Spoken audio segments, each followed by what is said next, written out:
The Virginia General Assembly recently passed a new 2-year budget with heavy cuts in funding to many public services, including health care. We took a look into just how these cuts will affect Medicaid recipients and academic hospitals like VCU Medical Center.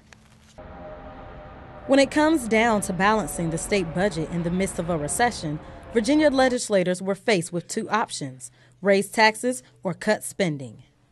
Governor Bob McDonnell has chosen the latter. In order to dodge a tax hike, $4 billion in state spending had to be cut, with almost $800 million in cuts to health care funding for the next 2 fiscal years. This has a direct impact on academic hospitals such as VCU Medical Center, as 47% of its patient population rely on Medicaid or are uninsured.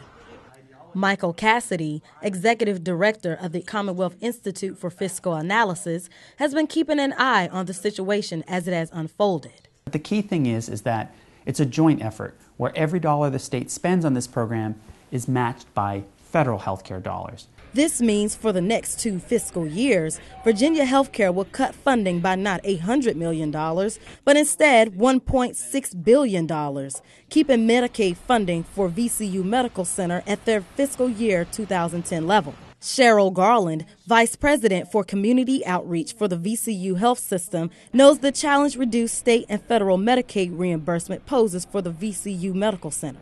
We have a difficult time trying to figure out how to cover the cost of the care that's provided to Medicaid recipients, which then means we have to look for alternative sources to subsidize the services that are provided. The fact is that hospitals aren't being reimbursed at rates that cover their costs. They have to help everyone, but as the money starts to dry up, hospitals such as the VCU Medical Center are looking at different alternatives to cover their costs. To keep talent and high quality professionals, you have to pay them at market rates. Therefore, folks are always looking for the opportunities to make sure that they can cover their costs, which means we have to have competitive benefit packages.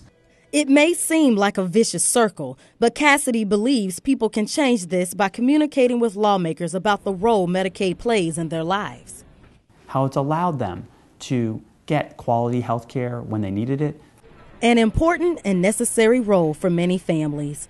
For more information on these and other Virginia budget cuts, visit the Virginia Department of Planning and Budget online.